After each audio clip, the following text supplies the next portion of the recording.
उसका प्रेम है। और तुलसीदास जी से पूछा गया कि चरणों से प्रेम, तुलसीदास जी बोले नहीं, चरणों की चरण रज से प्रेम है, चरण रज से। इसका मतलब है चरण रज का चरणोदक, चरणोदक से प्रेम है। और उसने भगवान से एक ही बात तो कही कि ये बताओ, आप 1 घंटे से मिट्टी के पहाड़ पर खड़े हैं। भगवान को बहुत समय हो गया था, मिट्टी के पहाड़ पर खड़े हो गए। नदी के किनारे जो गांव बसे हैं, करारें होती हैं वहां। करार मानी मिट्टी की ऊंचाई होती है, बोलो होती है कि नहीं? उसी को क्या कहते हैं? करार कहते हैं। जो मिट्टी की ऊंचाई होती है नदी के किनारे, उसको कहते हैं करार। और जहां होता है सपाट, वहीं बनता है घाट। क्यों भाई? जहां सपाट होता है वहीं क्या बनता है? घाट। करार पर घाट नहीं बनता है। बनता है क्या करार पर घाट? मरना है क्या? करार पे घाट बना क्या? क्यों भाई? करार पे कहीं घाट बनता है, लेकिन जहां सपाट हो जाता है वहीं पर घाट बना दिया जाता है। लेकिन मिट्टी की ऊंचाई जहां होती है उसको करार कहते हैं। केवट ने कहा कि आप करार पर खड़े हैं। तुलसी जिनके पद पंकज ते, प्रगति तटनी जो हरे यघ गाढ़े, ते प्रभु या सरिता तरुवे को, मांगत नाव करारे हुई ठाणे, मांगत नाव करारे हुई ठाणे। इसका मतलब है कि करारे पे खड़े खड़े, करार पर खड़े खड़े भगवान इंतजार कर रहे हैं। मैं पूछना चाहता हूं, सेवक किस लिए होता है साथ में? कि व्यवस्था जुटावे। बोलो, आज हमें स्नान करना है तो हेडपंप पे बाल्टी लेके हम ही खड़े रहे। फिर जे काहे के लिए? ये दुनिया के बाबा हमारे साथ रहते हैं। क्यों भाई? क्यों भाई? ये इनको जाना चाहिए, व्यवस्था करनी चाहिए कि गुरुजी को स्नान करना है तो हम जल की व्यवस्था करें, पानी भर के लावें। ये सेवकों का काम होता है। लक्ष्मण जी सेवा का संकल्प लेके आए, क्या मैं सेवा करूंगा 14 साल। केवट को बुलाना सेवक का काम है कि भगवान का काम है? क्यों भाई? नाव से पार जाना है, जब सेवक साथ में है तो सेवक को बुलाना चाहिए कि नहीं? उसी को खोजना चाहिए। भगवान को तो किशोरी जी के साथ अगर बैठने का स्थान नहीं था तो खड़े रहते और लक्ष्मण से कहते कि जाओ खोजो, कहाँ है नाव वाला, पकड़ के लाओ, बैठे पार हो। कहना चाहिए था कि नहीं? लेकिन यहाँ स्पष्ट लिखा हुआ है, स्पष्ट लिखा, तुलसी जिनके पद पंकज ते, प्रगति तटनी जो हरे गाढ़े, ते प्रभु या सरिता तरवे को, मांगत नाव करारे हुए ठाणे। इसका मतलब है कि तीनों करारे पर नहीं है। लक्ष्मण जी और श्री किशोरी जी तो घाट पर हैं और राम जी कहाँ हैं? करार पर। क्लियर हो गई बात कि नहीं हो गई? अगर इसमें किसी प्रकार की शंका हो तो बोल देना। हाँ, क्योंकि हम तो तुलसीदास जी का प्रमाण दे रहे हैं, उसी आधार पर बोल रहे हैं और किसी ग्रंथ का नहीं। रामायण की कथा हो रही है, रामचरितमानस की कथा की प्रामाणिकता 12 ग्रंथों से जो तुलसीदास जी ने लिखी। बहुत अच्छी बात है, बहुत प्रमाण है। एक प्रमाण है क्या?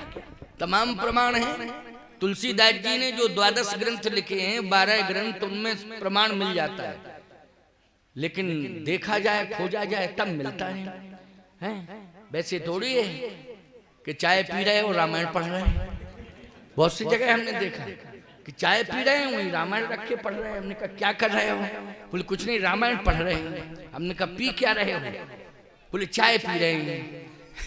हमने कहा रामायण की चौपाइयां पियो, छंद सोरठा क्यों भाई? तो कल्याण होगा। पढ़ने से ऐसे पढ़ लिया आपने, रख दिया रामायण को। नहीं नहीं, रामचरितमानस की चौपाइयों को, छंद सोरठों को अंदर ले जाओ, हृदय में रखो, हृदय में रखो। और याद रखना, कहीं भी किसी भी समस्या में अगर तुम ग्रसित हो जाते हो, कोई बहुत बड़ी परेशानी, चाहता हूं अगर रामायण की चौपाइयां तुम्हारे हृदय के अंदर होंगी तो वो महामंत्र बन करके, कवच बन करके तुम्हारी रक्षा कर लेंगे। बस तुम्हें वाणी से निकालने की जरूरत है, वो कवच बन करके तुम्हारी रक्षा करेंगी। कोई भी समस्या आएगी उसका समाधान होगा, निश्चित रूप से होगा। इसलिए कहता हूं कि रामायण को पढ़ो, लेकिन पढ़ने के साथ साथ रामायण को हृदय में रखो, है ना। अब बोलो भैया, कान के माध्यम से ही जितना भी साहित्य रामायण का है वो हृदय में पहुंच सकता है। पूरी रामायण कैसे जाए तुम्हारे अंदर? बोलो भैया, पूरी रामायण जाएगी, लेकिन प्रविष्टा कर्ण रंध्रई, कर्णेंद्रिय के माध्यम से जितना भी साहित्य इसमें है वो सब हृदय में पहुंच जाएगा। पढ़ना पड़ेगा, और पढ़ने के बाद मन लगा के उसको सुनो और कर्णेंद्रिय के माध्यम से हृदयस्थ करो। भगवान स्वयं करारे पर चढ़ गए, एक करार थी बहुत बड़ी, उस पर चढ़ गए। लक्ष्मण जी को जाना चाहिए था करार पर चढ़ के, पूछना चाहिए था, देखना चाहिए कहाँ केवट है, क्या है। और सुनो भैया, लोग कहते हैं साहब लक्ष्मण जी तो बच्चे थे। अरे भाव जगत में बच्चे थे, उम्र बराबर की थी, कोई उम्र में अंतर नहीं था। भाव जगत में बच्चे थे, जन्मे एक संग सब भाई, जब एक ही साथ जन्मे, क्यों भाई, प्रमाण है कि नहीं? जन्मे एक संग सब भाई, भोजन सेन केली लड़काई, और कर्ण वेद उपवीत विवाह, संग संग सब भयो उछा। एक साथ शादी, एक साथ जन्मे, एक साथ सभी संस्कार हुए, एक साथ विवाह संस्कार हुआ। बोलो भाई, अन्नप्राशन नामकरण संस्कार आदि आदि विवाह संस्कार सब एक ही साथ तो हो रहे हैं। उम्र में कोई अंतर नहीं है, लेकिन भाव की भूमिका में क्या है कि लक्ष्मण जो है बालक है। क्या है? बालक है। बोलो है कि नहीं? ये बैठा है बाबा, हमारी इसकी उम्र में हो सकता है 1 साल इससे छोटे ही हम हो उम्र में, लेकिन हम इससे कहते बेटा। क्यों कहते हैं बेटा? बोलो, चेला है मेरा। क्यों भाई? तो चेला है, क्या ये कहेंगे बाप? बोलो भाई, बेटा है नहीं, शिष्य है। तो बोलो, भाव जगत में उम्र में मैं बड़ा माना जाऊंगा, उम्र में तो ये बड़ा माना जाएगा। मान लीजिए होगा 2-4 महीने का अंतर, हो ना हो, ये हम क्या हम जन्म पत्री मिलाए क्या? लेकिन बात जो मैं कह रहा हूं इसको ध्यान से सुनो। भाव जगत में ये मेरा शिष्य है, मैं इसका गुरु हूं। इसलिए शास्त्र कहता है कि जो शिष्य होता है वो पुत्र के समान ही होता है। इसलिए पुत्र कहो चाहे बेटा कहो चाहे कुछ भी कहो, पुत्र के समान होता है। समझ गए हो कि नहीं? ठीक इसी प्रकार से लक्ष्मण जी सेवक की भूमिका में हैं, छोटे भाई की भूमिका में हैं, और पुत्र की भूमिका में भी हैं। तात तुम्हार मात वैदेही,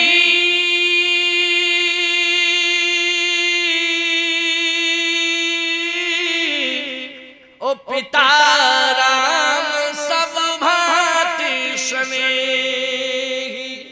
तात तुम्हार मात वैदेही, पिता राम सब भांति स्नेही। बोलो, प्रमाण मिला कि नहीं मिला? लक्ष्मण पुत्र हैं, अवस्था एक ही है, लेकिन अधिकार मिला है कि तुम पुत्र हो। ये पिता है, पुत्र भी हैं, सेवक भी हैं, छोटे भाई भी हैं। इन 3 नातों से स्पष्ट होता है कि लक्ष्मण जी को ये सारी व्यवस्था करनी चाहिए। बोलो, करनी चाहिए कि नहीं? खोजना चाहिए कि कहां है नाव चलाने वाला। लेकिन प्यारे, लक्ष्मण जीवाचारी हैं, जीवों के आचार्य हैं, जीवाचारी। सावधान, जब तुम प्रेमी भक्त बन जाओगे और प्रेम ऐसा प्रेम कि भगवान के चरण रज को प्राप्त करने के लिए अहरनिश चिंतन तुम्हारा चलता रहे कि हमें भगवान का चरण रज मिल जाए, भगवान का चरण रज मिल जाए। तो याद रखना, तुम्हें चरण रज लेने के लिए मंदिर नहीं जाना पड़ेगा, भगवान स्वयं चरणोदक देने के लिए तुम्हारे पास आ जाएगा और तुम्हें खोजता फिरेगा और कहेगा कि आ जाओ आ जाओ आ जाओ, बेज्ञान जल पखारू। क्यों भाई, कहेगा कि नहीं कहेगा? बेज्ञान जल पाए। भगवान ने कहा कि केवट ने? बोलो भाई, भगवान ने कहा। इसलिए मैं कहता हूं कि श्रृंगवेरपुर तो बड़ा गांव है, उसमें बहुत प्रेमी रहते हैं, सब भगवान के प्रेमी प्रेमी हैं, लेकिन सत्य कहता हूं कि ये प्रेमी तो है ही विशेष प्रेमी है, भगवान का विशेष प्रेमी, भगवान के चरणार बिंदों में इसका विशेष प्रेम है। इसलिए भगवान कहते हैं कि वो मेरा भक्त है, ऐसा भक्त है, ऐसा भक्त है कि जिसकी भक्ति से प्रभावित होकर भगवान स्वयं उसे खोज रहा है कि तुम कहां हो। इसलिए लक्ष्मण की यहां आवश्यकता नहीं है, यहां किसकी आवश्यकता? स्वयं भगवान की है, भगवान ही खोजेंगे। और खोजा, भगवान कहते हैं आ जाओ। इससे सिद्ध हो रहा है कि मिट्टी की करार पे खड़े हैं, तो वो जहां भगवान खड़े हैं उस तट पर नहीं है केवट, उस तट पर नहीं है केवट। केवट गंगा जी के दूसरे तट पर है। किस तट पर है? दूसरे तट पर।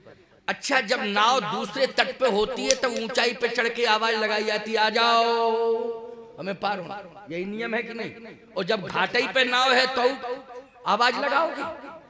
फिर केवट ये नहीं कहेगा कि हम बहरे हैं क्या? जब पातई में खड़े हैं, नाव है, तो क्यों चिल्ला रहे हो? क्यों कहेगा आदमी कि नहीं कहेगा? क्यों चिल्ला रहे हैं? नाव इस तट पर नहीं है, नाव उस तट पर है, केवट भी उस तट पर है, इस तट पर भगवान है। भगवान ने कहा कि इस तट पर आओ, नाव लेके आओ और हमें पार कर दो।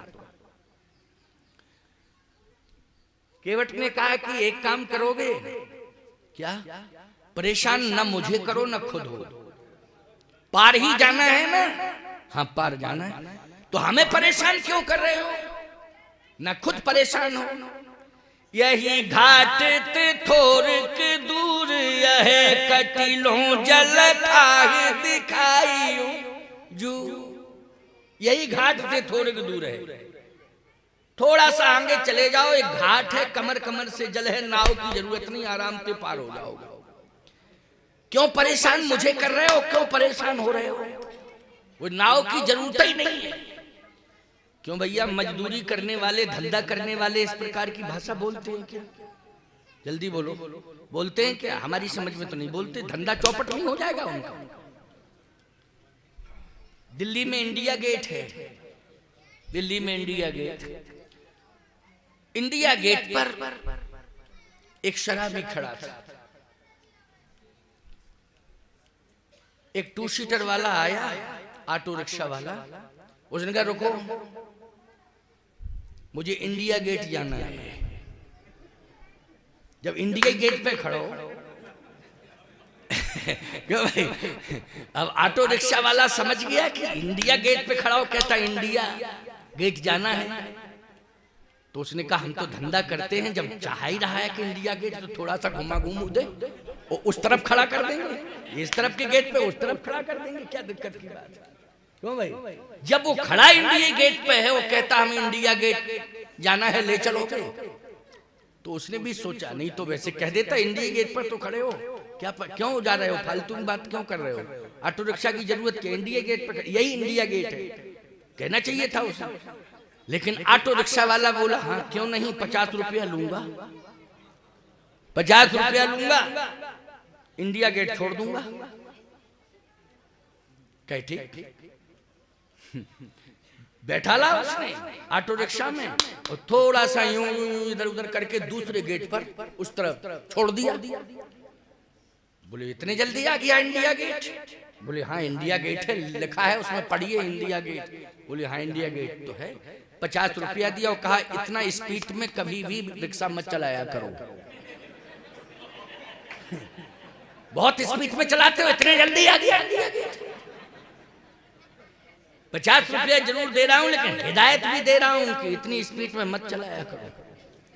तो धंधा करने वाले जो होते हैं वो जो है कोशिश करते हैं कि हमारा धंधा खूब चले, है ना, इसके लिए हमें प्रयास करना पड़े, हम रहस्य ना बतावें। समझ गए वो? प्यारे, केवट क्या कहता है, परेशान मत हो, नाव की जरूरत नहीं है आपको, न मेरी जरूरत है न मेरी नाव की जरूरत है। आप परेशान मत हो, आगे घाट है उससे निकल जाओ आराम से, कोई दिक्कत नहीं, कमर कमर से जले। लक्ष्मण जी सुन रहे थे। लक्ष्मण जी ने कहा भैया आप तो उतर के नीचे आ जाओ, आराम से घाट है वहां चलें, पार हो जाएंगे, क्या जरूरत नाव की। भगवान बोले तुम कुछ नहीं जानते हो लक्ष्मण, कहां जाएं, कहे दूसरा घाट। भगवान ने कहा नहीं, जिस घाट पर मैं आया हूं उसी घाट से मैं पार जाऊंगा। नाव जो सामने दिखाई दे रही, इसी नाव में बैठ के पार जाऊंगा। लक्ष्मण जी ने कहा जब बिना नाव के काम चल सकता है तो इसकी नाव में बैठने की क्या जरूरत। और इसको बुला रहे हैं, वो आ नहीं रहा है, और आप बुला रहे हैं। अगर आप मुझसे कह देते तो पूरा खानदान आ जाता 5 मिनट में इसका, क्योंकि जिस भाषा का प्रयोग आप कर रहे हैं ये वो भाषा समझ नहीं रहा है। और अगर आप मुझसे कह देते, आदेश मुझे दे देते, तो अभी ये जरूरत ही नहीं थी, पूरा खानदान यहीं इकट्ठा हो जाता और नाव लेके आ जाता और पूरा परिवार आ जाता इसका। लेकिन आप मुझे भी आज्ञा नहीं दे रहे हैं और इसकी बात भी सुनते जा रहे हैं, और ये भी कह रहे हैं आप कि हम इसी की नाव में बैठ के पार जाएंगे। इसी से तो दिमाग खराब है इसका। भगवान ने कहा लक्ष्मण तुम नहीं जानते हो, संसार को परमात्मा पार करता है, पूरे जगत को। बोलो कौन पार करता है? हर प्राणी, जगत का हर प्राणी। मैं कहता हूं जो सनातन संस्कृति पर विश्वास करता है वो हर प्राणी यही विश्वास रखता है कि भगवान अंत समय मुझे पार कर दे। क्यों भैया? अंत समय भगवान मुझे पार करते हैं। इसके लिए ही तुम मठ मंदिरों का निर्माण कराते हो, यज्ञ कराते हो, कुंभ आदि में जाते हो, तीर्थों में जाते हो, बड़े बड़े विशाल भंडारे करते हो, यज्ञ करते हो। किसके लिए करते हो? कि अंत समय भगवान मुझे पार कर दें, और पूरे परिवार के साथ समर्पित हो जाते हो तो यही भाव रहता है कि मैं पार हो जाऊं और प्रभु मेरे परिवार को भी आप पार कर देना, बस यही कृपा चाहता हूं, इतनी कृपा करना। लेकिन मैं कहता हूं कि आज भगवान कह रहा है कि मुझे पार करो। बोलो कह रहा है कि नहीं? भगवान कह रहा है कि मुझे पार करो।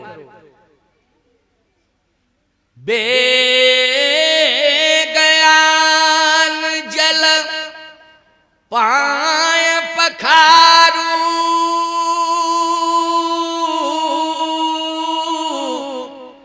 होत विलंब उतारहूं पारू।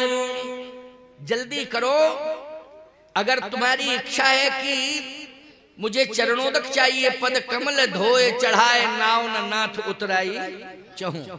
मुझे केवल चरण धोना है, बस चरण धुलवा लो, चरणोदक ले लूं, आपको पार कर दूंगा।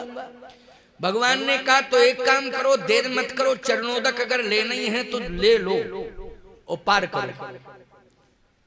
बेगयान जल पाए पखारू, जल मानी गंगा जल पास में है, ले आओ गंगा जल, पैर पखारो। लेकिन ईमानदारी से बताओ केवट गंगा जल लाया क्या? रामायण की चौपाई पढ़ो। केवट राम रजाय सुपावा,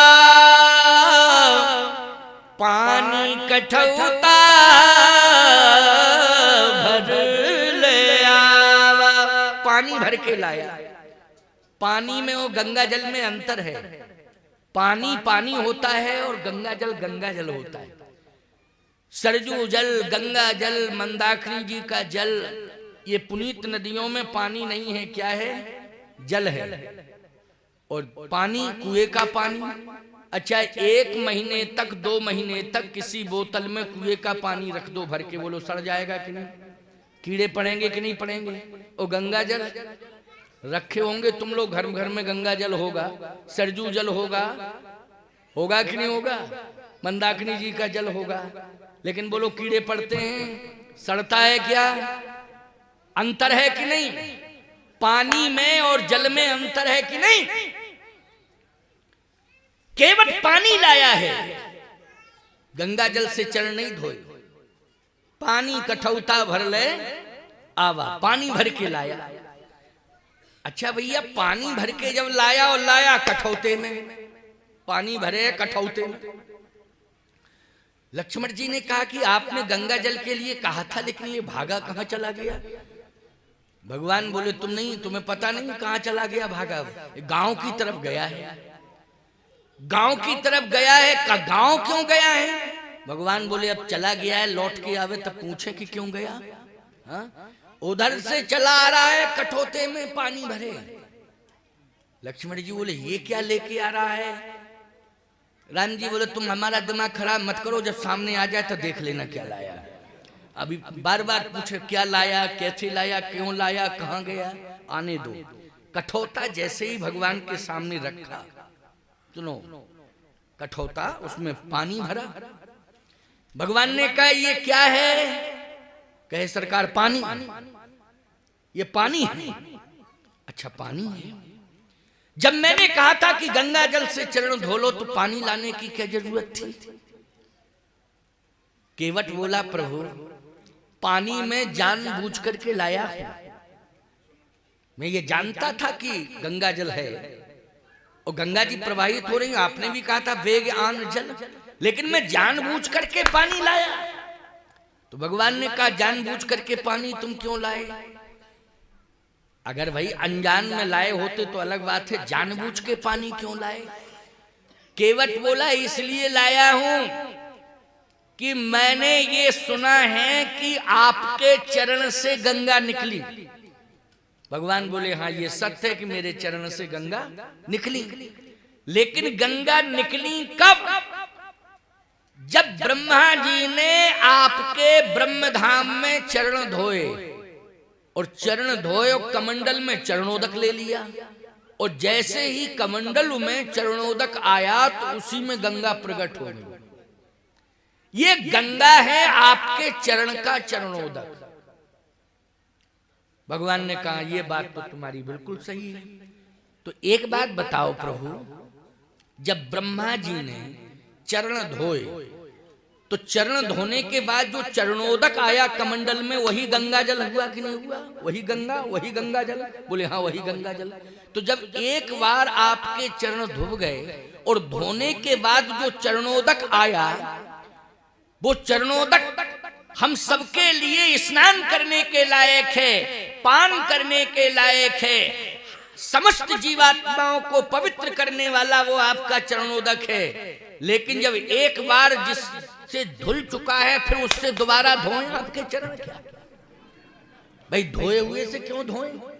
बात तो सही है, क्यों भाई धोए हुए से?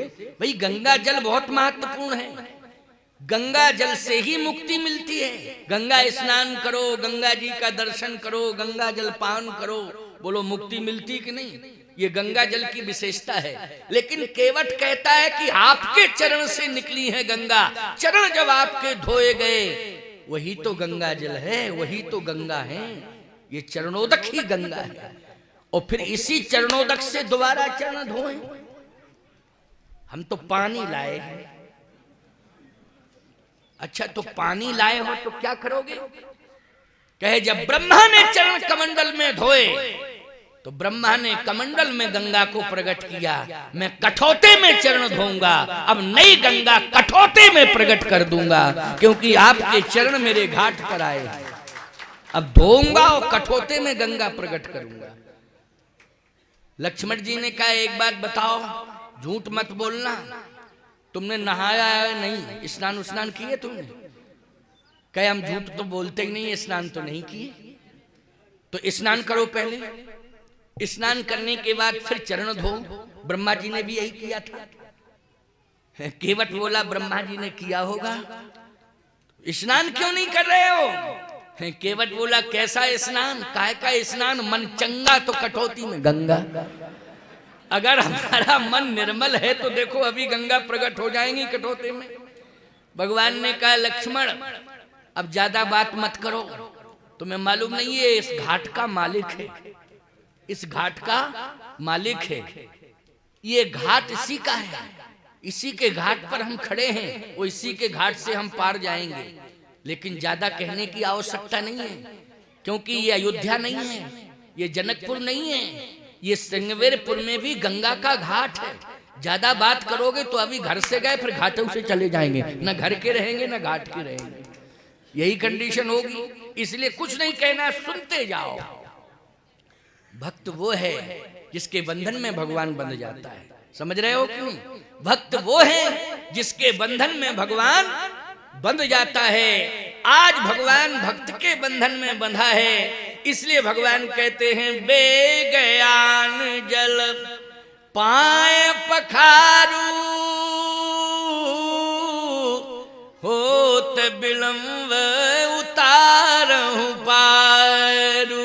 लक्ष्मण जी ने कहा पात्र भी है तो काठ का है, काठ के पात्र में धो रहा है। भगवान ने कहा पात्र देख रहे हो कि पात्रता? क्यों भाई? पात्रता पर विचार करो, पात्र पर विचार मत करो। कहे जनकपुर में आपके चरण धोवे, बरविलोक दंपति अनुरागे, पाए पुनीत पखारन लागे। महाराज श्री जनक ने सोने के थाल में भगवान के चरण धोए, सोने का ही लोटा था, उसमें जल भरा हुआ था, सोने की पारात थी, सोने के पाटे पर, पाटा होता है ना, पाटा पटा पाटा, सोने का पाटा पटा, उस पर भगवान के चरण रखे। कहे सरकार इस पर खड़े हो जाओ। भगवान सोने के पटा पर खड़े हो गए, पाटा पर, और जैसे खड़े हुए तो जनक जी ने और सुनैना जी ने दोनों ने भगवान के चरण धोए। बोलो धोए कि नहीं धोए? अब कल्पना करो आप, इस तरह से जनकपुर में चरण धोए गए। लक्ष्मण जी कहते हैं कि जनकपुर में भी मैंने देखे थे कि आपके चरण धोए गए।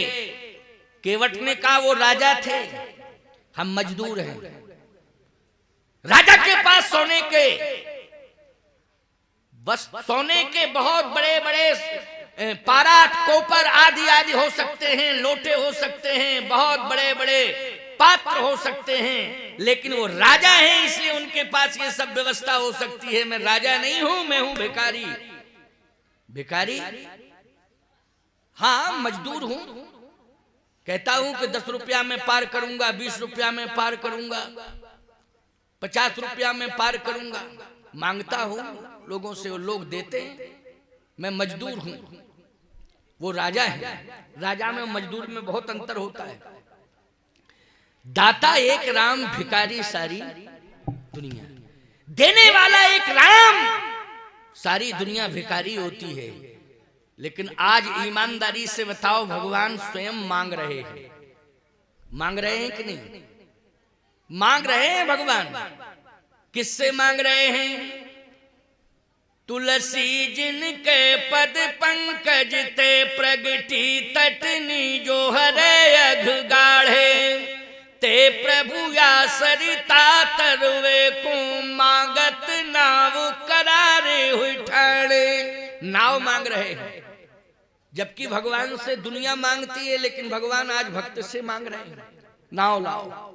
अच्छा, नाव आ गई, चरण धो रहा है केवट। भगवान ने कहा कि लक्ष्मण ये पात्रता पर विचार करो, पात्र पर विचार मत करो। ये पात्र काठ का है, लेकिन जो पात्रता केवट में है वो पात्रता किसी में नहीं है। ये मैं कहता हूं, ये मैंने आकलन किया है, मूल्यांकन किया है कि जो पात्रता इसके जीवन में है वो पात्रता और किसी के जीवन में है नहीं। लक्ष्मण जी बोले आप ही का मूल्यांकन हो सकता, मैं नहीं समझ पा रहा हूं, मैं नहीं समझ पा रहा हूं। कहे तुम चुप रहो, नहीं समझ पा रहे हो तो मैं तो समझ रहा हूं, मैं समझ रहा हूं, तुम नहीं समझ रहे हो तो तुम चुप रहो। क्या चाहते हो? कहे चरण धोना चाहता हूं तो धो लो। फिर भगवान ने जैसे ही अपना चरण बढ़ाया, केवट ने कठौते में चरण धोया भगवान का। अच्छा, जैसे ही भगवान का चरण केवट के हाथ में आया, ईमानदारी से बताओ वो हाथ कितना भाग्यवान है कि भगवान का चरण आ गया उसके हाथ में। आ गया कि नहीं आ गया? और भगवान से कह रहा है कि चरण लाओ, मेरे हाथ में लाओ चरण। तो भगवान ने चरण बढ़ा दिया, और जैसे ही चरण केवट के हाथ में आया तो केवट आनंदित होकर चरण धोने लगा। और जैसे ही भगवान का चरण धो रहा था तो अति आनंदित होकर के चरण धो रहा था। आनंद में और अति आनंद में अंतर है। क्या? आनंद में भान होता है, वो अति आनंद में भान नहीं रहता है। भान मानी होश ही नहीं है कि हम क्या कर रहे हैं। अच्छा, वो चरण धोया तो धोता ही रहा चरण। लक्ष्मण जी ने कहा कि एक चरण धो रहे हो, दूसरा चरण नहीं धोगे? दूसरा भी धो। केवट ने कहा कि दूसरा चरण शर्त के साथ धोऊंगा। शर्त क्या है? अभी तो शर्त ये थी कि पद कमल धोए चढ़ाए नाव न नाथ उतराई चहो, केवल चरणोदक चाहिए, यही शर्त है। अब दूसरी शर्त क्या है ये समझ में नहीं आ रहा है। तो दूसरी शर्त क्या है? केवट कहता है शर्त ये है कि जो चरण में धो चुका हूं या धो रहा हूं, वो धोया हुआ चरण गंगा जी की रज में नहीं आना चाहिए। तो भगवान बोले एक बात बताओ, जब दूसरा चरण धोगे तो फिर हम आधार पृथ्वी को ही तो मानेंगे, वो चरण धुला हुआ पृथ्वी पर रखेंगे। और जब पृथ्वी पर धुला हुआ चरण रखेंगे तो फिर उसमें रज लग जाएगी कि नहीं लग जाएगी? रज लगेगी। केवट कहता है एक काम करो, जो धुला हुआ चरण है वो भी हाथ में रहे, और जिसको नहीं धोया गया है उसको उठा के मेरे हाथ में रख दीजिए। भगवान बोले तो बैलेंस मेरा कौन बनाएगा? बैलेंस नहीं गड़बड़ाएगा? क्यों भाई, शरीर का बैलेंस गड़बड़ाएगा कि नहीं? तो भगवान ने कहा कि बैलेंस कौन बनाएगा मेरा? तो केवट बोला बैलेंस मैं बनाऊंगा, और कौन बनाएगा? सावधान, सारी दुनिया का बैलेंस भगवान बनाता है कि नहीं? सारी दुनिया का बैलेंस भगवान बनाता है, लेकिन भगवान का बैलेंस भक्त बनाता है, ये सिद्ध हो गया। भगवान का बैलेंस कौन बनाता है? भक्त बनाता है, ये सिद्ध हो रहा है रामायण की कथा से। इसलिए मैं कहता हूं कि भक्त भगवान की दृष्टि में बहुत कीमती होता है। भक्त से ज्यादा जो है कीमती एक कथा आती है, छोटी सी बात है, 2 सेकंड की है या 2 मिनट भी हो सकते, जरा सुन लेना। आपने सुनी भी होगी लेकिन मैं सुनाए देता हूं। कन्हैया मैया के हाथ से हाथ छुड़ा करके, यशोदा मैया का हाथ छुड़ा करके कन्हैया भागने लगा। तो जब हाथ छुड़ा करके कन्हैया भागने लगा तो मैया यशोदा कन्हैया को पकड़ने के लिए दौड़ी।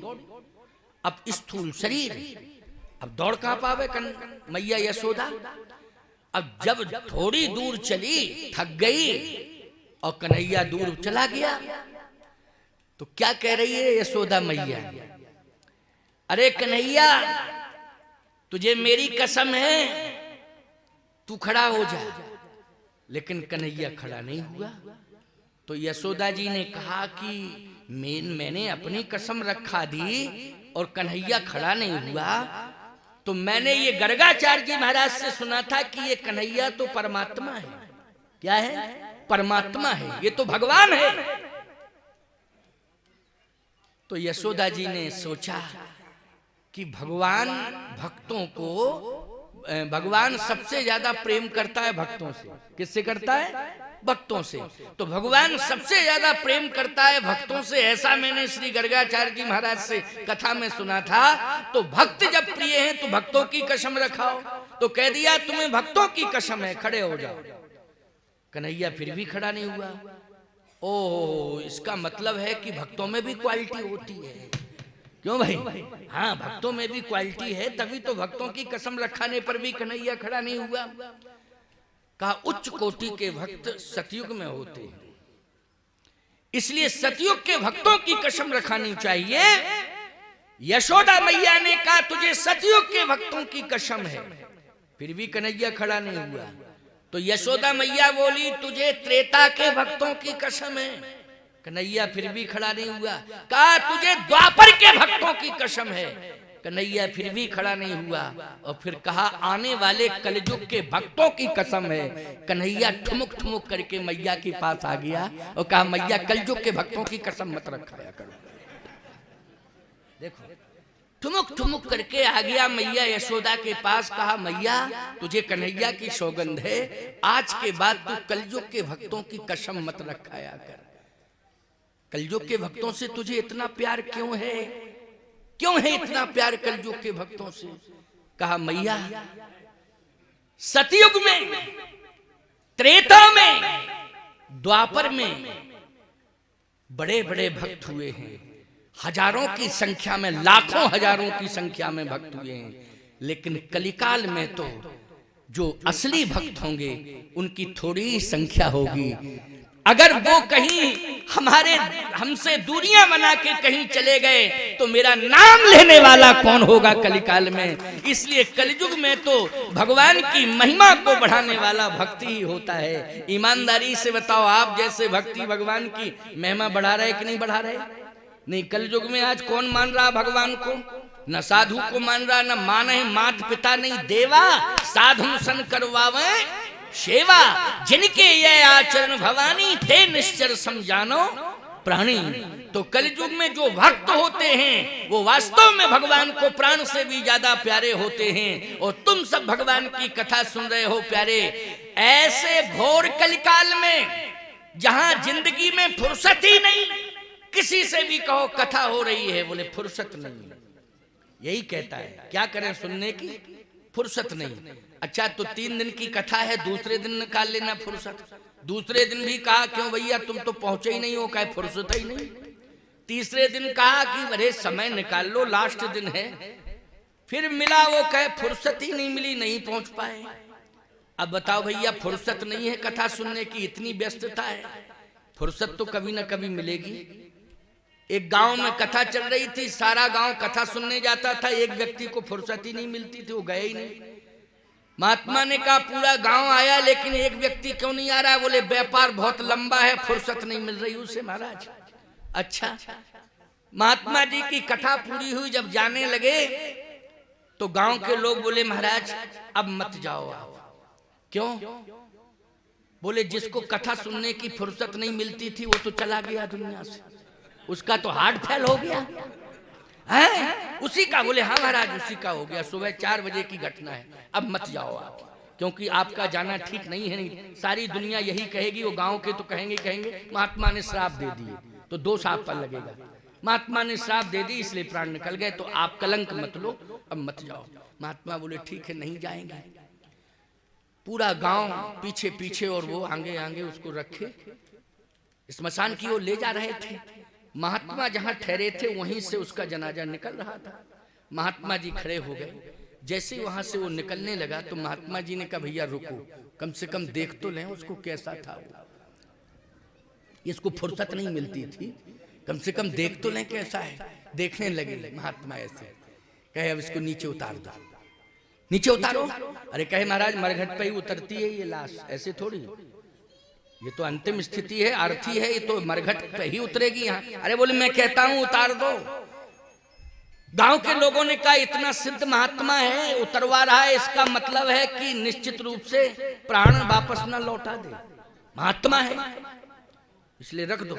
जैसे उस व्यक्ति को नीचे रखा, आहा, महात्मा जी गए, कान से लग गए, 15 मिनट हो गया।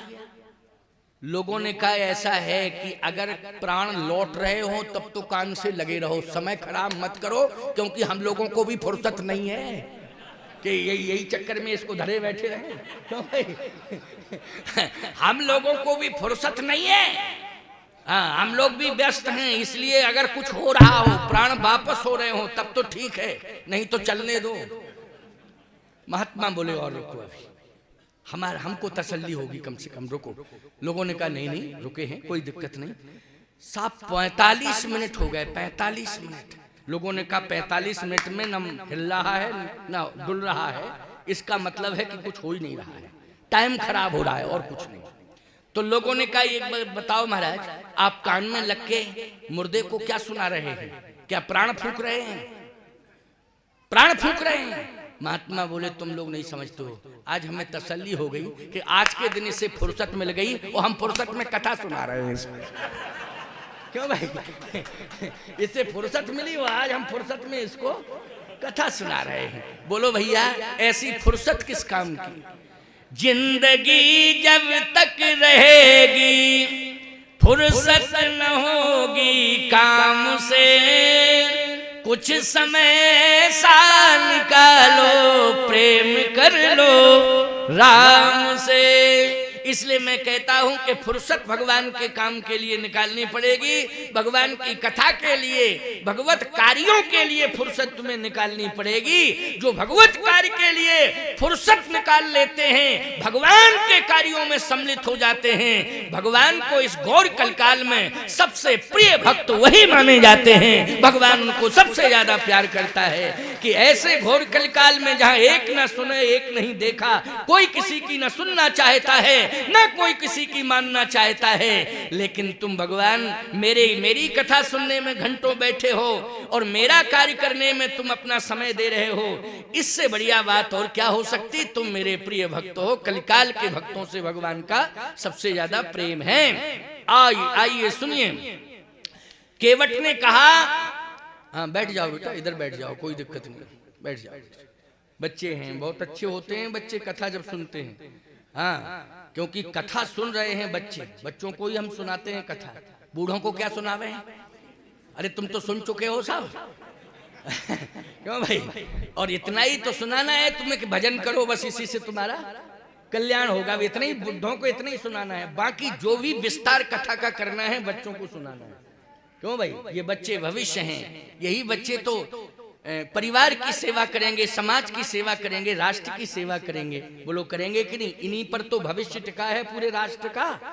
पूरे राष्ट्र का भविष्य बच्चों पर टिका हुआ है। इसलिए प्रेम से बच्चे सुन रहे हैं और हम बच्चों को ज्यादातर कथा सुनाते भी। हमें प्रसन्नता भी होती है जहां पर बच्चे आते हैं कथा सुनने के लिए, हमें बहुत प्रसन्नता होती है। बस इतना जरूर है कि बच्चे हैं, कभी कभी थोड़ा सा चंचलत्व होता है ना, उस चंचलत्व के कारण बातचीत करने लगते, लेकिन दोनों समझदार हैं, कम से कम बात तो मान गए हैं। और सबसे ज्यादा समझदार बच्चों से ज्यादा जे बैठी, ये ज्यादा समझदार है। क्यों भाई? क्यों? इतनी बड़ी संख्या में और शांति से बैठी, इससे बड़ी समझदारी और क्या हो सकती? इतनी बड़ी संख्या, जहां दो बैठ जाती हैं वहां शांति नहीं रह सकती। कहां रह सकती शांति? दो ही हों केवल। और जहां इतनी संख्या में बैठी, शांति से बैठी, न हिल रही, न डुल रही, न बोल रही, और प्रेम से सुन रही। और नहीं तो खूब कहते सुनो सुनो, चुप रहो, सुनो सुनो, तो कहती हमने सास ससुर की नहीं सुनी, तुम्हारी क्या सुने? बोलो भाई, तो समस्या खड़ी हो जाती कि नहीं? लेकिन बड़ी समझदार देवियां हैं, इसलिए मैं कहता हूं मुझे प्रसन्नता है, बहुत प्रसन्नता है। मैं इतना गदगद हूं कि इतनी बड़ी संख्या में लोग बैठे हैं लेकिन आवाज नहीं आ रही है, सब शांति का परिचय दिए हुए हैं और शांत मुद्रा में बैठकर कथा सुन रहे हैं। ये प्रसन्नता है, अत्यधिक प्रसन्नता है। तो आइए सुनिए, बहुत अच्छी बात बता रहा हूं। भगवान ने कहा कि दूसरा चरण हम उठाएं, लेकिन बैलेंस कौन बनाएगा? का बैलेंस केवट बोला मैं बनाऊंगा। इसका मतलब है भक्त भगवान का बैलेंस बनाता है। बोलो बनाता है कि नहीं बनाता है? भगवान ने कहा तो कैसे बनाओगे बैलेंस, ये बताओ। कहे ये बताओ, आप पहले चरण तो उठाओ। भगवान ने उठाने की कोशिश की तो भगवान हिलने लगे। केवट बोला जब आपका शरीर हिल रहा है तो आप हाथ को फ्री क्यों किए हो? जब आपका शरीर हिल रहा है तो आप हाथ को फ्री क्यों किए हो? भगवान बोले क्या करें? केवट बोला इस हाथ से मेरा माथ पकड़ लीजिए, इस हाथ से मेरा माथ पकड़ लीजिए। भगवान ने कहा चलो तुम कह रहे हो तो मैं ऐसे ही किए लेता हूं। भगवान ने हाथ बढ़ाया और हाथ से केवट का माथ में और हाथ केवट के माथ में। क्यों भाई? यही दृश्य है कि नहीं? अब लक्ष्मण जी बगल में खड़े हैं, बगल में खड़े खड़े देख रहे हैं। केवट ने कहा उठाइए, दूसरा चरण उठाइए। भगवान जैसे भगवान ने दूसरा फ्री था उस तरह भगवान झुकने लगे, उस तरह भगवान झुकने लगे। तो लक्ष्मण जी दौड़ के उसी साइड में आए, बोले प्रभु अब आप मेरा कंधा पकड़ लीजिए। केवट बोला आमने सामने का मामला है, बगल वाले डिस्टरबेंस पैदा न करें। ये बगल वाले क्यों फालतू में इधर उधर कर रहे हैं भाई, आमने सामने का मामला है, भक्त और भगवान का मामला है कि नहीं, इसलिए भक्त भगवान आपस में निपटेंगे, बगल वाले बिल्कुल इधर उधर ना जाएं, बगल वाले अपना साइलेंट रहे और जहां खड़े हैं वहीं खड़े रहे। भगवान ने कहा लक्ष्मण से तुम इधर उधर क्यों कर रहे हो, तुम चुपचाप खड़े रहो ना। लक्ष्मण जी बोले बहुत बड़ा व्यायाम करवा रहा है प्रभु, इतना तो कोई नचा ही नहीं सकता है जितना आपको ये नचा रहा है। तब संत कहते हैं नाना भांति नचायो भक्तन ने मोह। बोलो नचाया किसने है, भक्तों ने नाना प्रकार से नचाया है। बोलो नचाया कि नहीं, नाना प्रकार से भक्तों ने नचाया है भगवान को। आज सामने लक्ष्मण जी देख रहे हैं, केवल लक्ष्मण नहीं 33 करोड़ देवता देख रहे हैं कि किस तरह से ये केवट भगवान को नचा रहा है, ये भक्त जो है भगवान को नचा रहा है। केवट ने कहा कि आप दूसरा हाथ फ्री मत करिए, दूसरा हाथ भी मेरे माथ पर रख दीजिए, पकड़ लीजिए दूसरे हाथ से। भगवान ने कहा दूसरे हाथ से भी पकड़े लेते हैं। जैसे ही दूसरा हाथ बढ़ाया भगवान ने, पहला हाथ तो था ही माथ पर, और दूसरा हाथ जैसे ही बढ़ाया दोनों चरण, और चरण भी उठाया भगवान ने, चरण उठाया, हाथ भी रख दिया दूसरा केवट के माथ पर, और दूसरा चरण उठा करके भगवान ने केवट के हाथ पर रख दिया। याद रखना भगवान के दोनों चरण केवट के हाथ में, भगवान के दोनों हाथ केवट के माथ पर। देवताओं ने कहा यही सम पुण्य पुंज को नहीं, इसके समान संसार में कोई पुण्य पुंज नहीं है। सारा ब्रह्मांड भगवान के हाथ में, लेकिन आज भगवान ब्रह्मांड सहित भक्त केवट के हाथ में है प्यारे। ये है भक्त की महिमा। बरस सुमन सुरा सकल सिहाही, यही सम पुण्य पुंज को नाही, यही सम पुण्य पुंज को नाही।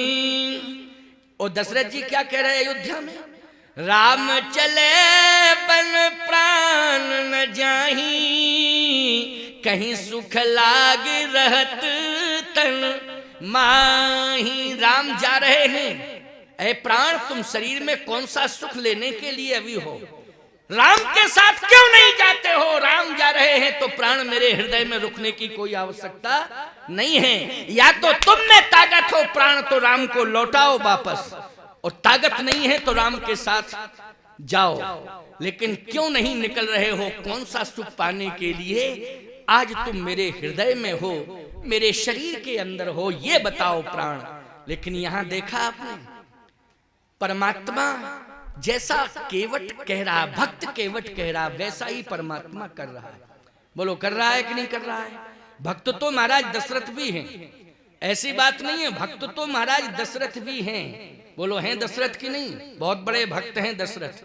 लेकिन ईमानदारी से बताओ, भगवान रोते बिलखते दशरथ जी को छोड़ के चले गए कि नहीं चले गए। अरे भक्ति तो कौशल्या जी ने भी की है, लेकिन कौशल्या को रोता बिलखता छोड़ के भगवान चले गए कि नहीं। लेकिन जब तक केवट नहीं कह रहा है जाने के लिए, तब तक भगवान एक कदम नहीं रख रहे आगे। बोलो भाई, एक कदम आगे नहीं रख रहे हैं जब तक केवट नहीं कह रहा है। इसलिए मैं कहता हूं कि तुम ग्रामीण अंचल में रहते हो, श्रृंगवेरपुर भी ग्रामीण है, हमारे प्रयागराज के पास ही तो है। चित्रकूट से प्रयाग आओ, अयोध्या जाओगे तो श्रृंगवेरपुर पहले मिल जाएगा, अयोध्या के पहले, प्रयाग के बाद श्रृंगवेरपुर मिलेगा। छोटा सा गांव, कोई बहुत बड़ा गांव नहीं है। कुछ लोग तो श्रृंगवेरपुर गए होंगे और कुछ लोग नहीं गए होंगे, हमारा तो क्षेत्र ही है वो। तो श्रृंगवेरपुर एक गांव है, गंगा के किनारे बसा है प्यारे। जैसे तुम्हारा भररौली गांव, वैसे ही तो वो गांव है। बस अंतर इतना है, यहाँ गंगा जी नहीं है, वहां गंगा है, लेकिन अंतर कुछ नहीं है। वहां भागीरथी गंगा प्रवाहित हो रही है और भररौली में राम कथा रूपी गंगा प्रवाहित हो रही है। अंतर कहाँ है। बोलो भाई, अंतर नहीं है, ये तो भाव की बात है। राम कथा गंगा बोलो प्रवाहित हो रही है कि नहीं। तो राम कथा गंगा के तट पर बसा हुआ है भररौली, बसा है कि नहीं। राम कथा रूपी गंगा के पावन तट पर ये भररौली ग्राम बसा हुआ है प्यारे। जिस तरह से आप रह रहे हो ग्रामीण संस्कृति में, वैसे ही श्रृंगबेरपुर में केवट भी ग्रामीण संस्कृति में ही रहता था। बोलो रहता था कि नहीं? लेकिन आज जो सौभाग्य श्रृंगबेरपुर में केवट को मिल गया, नाव चलाने वाले केवट को मिल गया, वो सौभाग्य श्रृंगबेरपुर के राजा गोहराज निषाद को नहीं मिला। भगवान ने निषाद राज को सखा बनाया, भगवान ने हृदय से लगाया,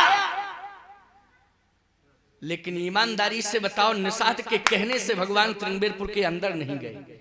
उसने कहा था प्रभु कैकेयी ने अयोध्या के राज्य से आपको पृथक किया है, ठीक है मैं मानता हूं कि अयोध्या पर उसका अधिकार हो सकता है, लेकिन श्रृंगबेरपुर के राज्य पर कोई अधिकार नहीं है उसका।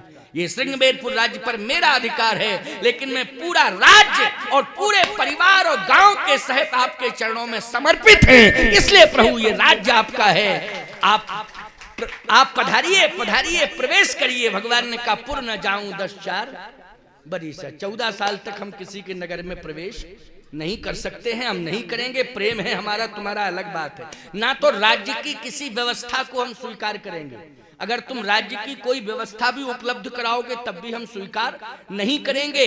हम प्रेम तुमसे करेंगे, लेकिन तुम्हारी वस्तु को स्वीकार नहीं करेंगे, ना तुम्हारी संपत्ति को स्वीकार करेंगे, तुमसे हम प्रेम करेंगे। मौन कर दिया निषाद राज को भगवान ने, बोलो कर दिया मौन कि नहीं? लेकिन भगवान केवट को मौन कर पा रहे हैं? जल्दी बोलो। जैसा कह रहा है वैसा ही कर रहे हैं भगवान। वो कहता है पैर उठाओ, भगवान उठा दे, दूसरा भी उठाओ, हाथ धरो, बोलो भाई हैं? बोला हो रहा है कि नहीं हो रहा? गंगा के तट पर यही हो रहा है कि नहीं हो रहा है?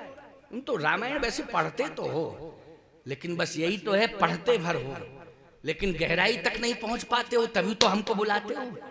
अगर वहां तक पहुंच जाओ तो हमारी क्या जरूरत है?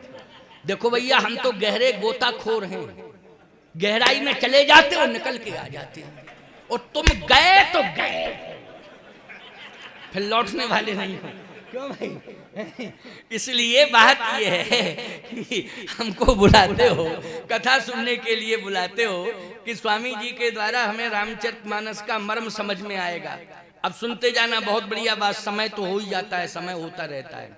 आज विश्राम दिवस है, 10-5 मिनट ज्यादा भी हो जाएगा तो कोई दिक्कत नहीं। अब क्या बतावें भैया, माल्यार्पण में समय खूब चला गया। अब मालाएं जो आई थी अगर ना पहनाते तो भी दिक्कत थी। लोग कहते साहब मालाएं आई थी, हमारा नाम भी लिखा गया, लेकिन हमको बुलाया नहीं, तो बड़ी समस्या खड़ी हो जाती। इसलिए माल्यार्पण में भी औपचारिकताओं में समय थोड़ा जाता है। कोई बात नहीं, इसमें सोचने की जरूरत नहीं है। हम ये कभी नहीं कहते हैं कि ऐसा क्यों करते हो, पूरा समय माला पहनाने में लगा दिया। अरे पूरा समय माला पहनाने में लगा दिया है तो ये मालाएं किसके लिए आई थी? क्या ये फोटोग्राफी के लिए आई थी? खाली मालाएं पहनने के लिए होती हैं, ये शिष्टाचार है, बहुत अच्छी बात है। अब रही बात है 10-5 मिनट का समय इसमें चला गया तो हम बढ़ाए देते हैं। क्यों भाई बढ़ाए देते हैं? क्या दिक्कत की बात है? जो केला की पात में पात पात में पात, जो बक्ता की बात में बात बात में बात। इसलिए चिंता करने की जरूरत नहीं है। 10-5 मिनट हम, जो तुम्हें लग रहा है तो हम थोड़ा बढ़ाए देते हैं, लेकिन सुनो तसल्ली से। सुनना तुम्हें है, सुनाना हमें है। और एक बात सुनो, तुम्हें सुनने के बाद अपने अपने घर कार्यों में व्यस्त हो जाना है। सुनाने के बाद हमारी जो चर्याएं हैं साधु शाही, उनमें हमें व्यस्त हो जाना है। बोलो हो जाना है कि नहीं?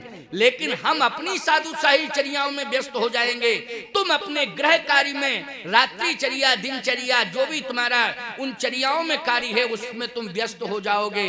लेकिन प्यारे, हाथों से कार्य करते रहना, लेकिन जो कान से तुमने रामायण सुनी है उसको हृदय में धारण कर लेना, निकलने मत देना। बस इस बात का ध्यान रखना, हृदय में रखना। जो भी मेरे शब्द हैं उनको हृदय में रखना प्यारे। मैं कहता हूं स्वप्न भी आएगा तो उसमें राम कथा सुनाई देगी और हम दिखाई देंगे स्वप्न में। अगर हृदय में रामायण रखी होगी मेरी कथा तो स्वप्न में हम ही दिखाई देंगे और राम कथा सुनाई देगी। स्वप्न में भी तुम्हें भगवान दिखाई देंगे, भगवान की कथा सुनाई देगी, संत दिखाई देंगे। स्वप्न में भी, जागृत अवस्था में तो ये सब क्रम चल ही रहा है, लेकिन स्वप्न जागत सोबत शरण तुम्हारी। बोलो भाई, जागत सोबत शरण तुम्हारी। ये सोने वाला क्रम भी जुड़ रहा है कि नहीं जुड़ रहा है भगवान की शरणागति से?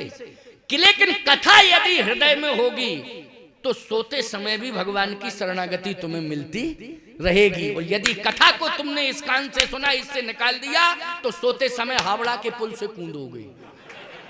क्यों भाई कूदोगे?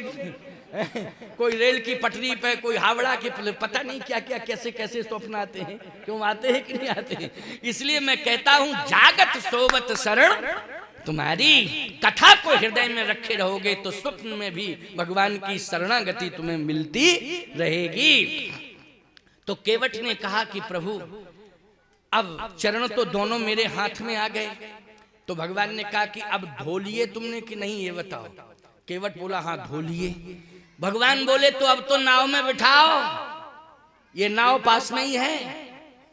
कहे प्रभु नाव में तो बिठाना चाहता हूं, लेकिन मेरी प्रार्थना है। क्या प्रार्थना है बोलो?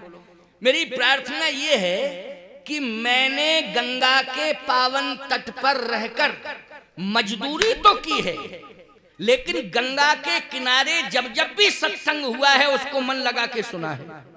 अच्छा बोलो भैया, गंगा के किनारे सत्संग होता है कि नहीं होता है? जैसे आपके गांव में अगर गंगा है, गंगा होती तो आप कथा गंगा के किनारे कराते, क्योंकि गंगा के तट पे हो। तीर्थराज प्रयाग में गंगा के तट पे कथा होती है, होती कि नहीं? तो केवट कहता है यहां मैंने नाव चला के मजदूरी तो की है, लेकिन मैंने कथाएं भी सुनी है, सत्संग सुना है।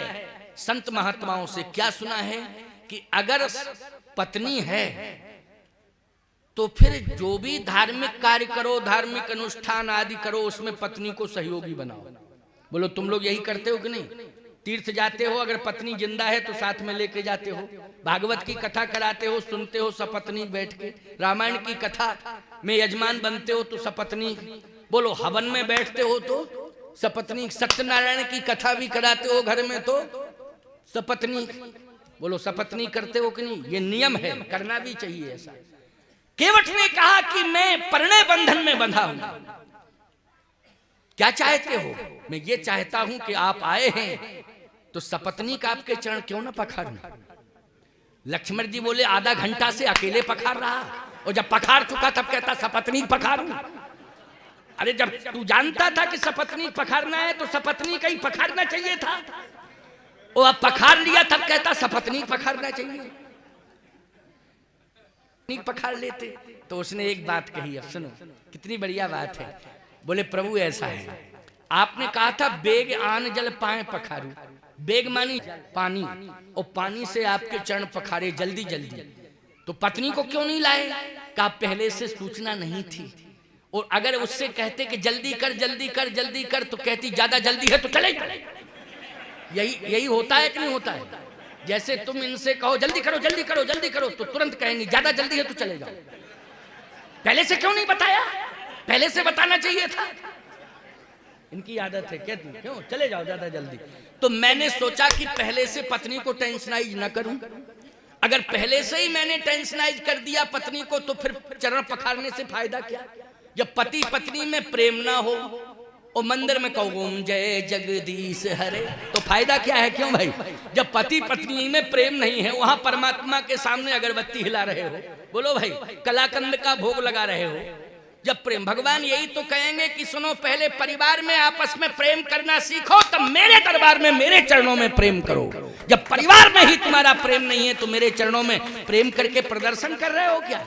इसलिए मैं कहता हूं कि पति पत्नी में प्रेम होना चाहिए। केवट बोला अगाध प्रेम है, अगाध प्रेम है मेरा क्योटानी से। भगवान ने कहा बहुत अच्छी बात है, और मैं ये मानता हूं कि हम दोनों में प्रेम आपके चरणों से पूर्व से ही रहा है, और उस प्रेम के कारण के चरणों में प्रेम किया, और मैंने भी आपके चरणों में पूर्व से ही प्रेम किया है। कौशल्यादि नार प्रिय समाचरण पुनीत पति अनुकूल प्रेम दृढ़। हरि महाराज श्री दशरथ के प्रति प्रेम करते हैं, दशरथ उन तीनों के प्रति प्रेम करते हैं, और सबका मिलकर के महारानियों के सहित मानना बंद करो। छोटी छोटी बातों को लेकर तुम भगवान के नजदीक पहुंच पाओगे, तभी तुम्हें भगवान स्वीकार करेगा।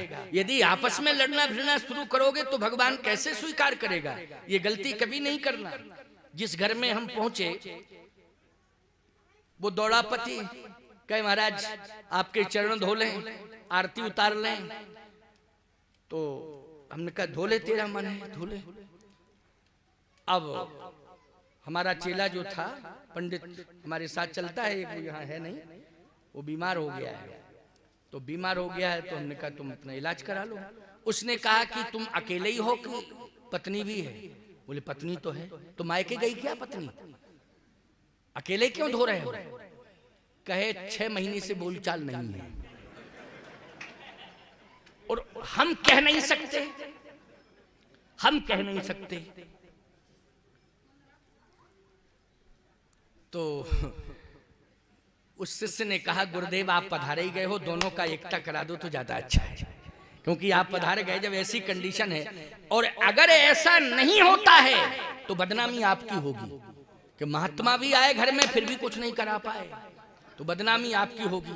हमने कहा अगर हम जानते ऐसा घर है तो घुसते ही नहीं, लेकिन हमें पता नहीं था, हमको पता नहीं था, नहीं हम घुसते काहे को ऐसे घर में कि ऐसी कंडीशन है। लेकिन अगर आप आ गए हो तो पति पत्नी में प्रेम हो जाए, इसके लिए पहला आपको करनी पड़ेगी। तो मैंने कहा ऐसा है कि पत्नी है घर में तो एक बार तुम कहो तो उससे कि आओ हम दोनों जो है स्वामी जी के चरण पखारें, आरती करें, ये सौभाग्य है।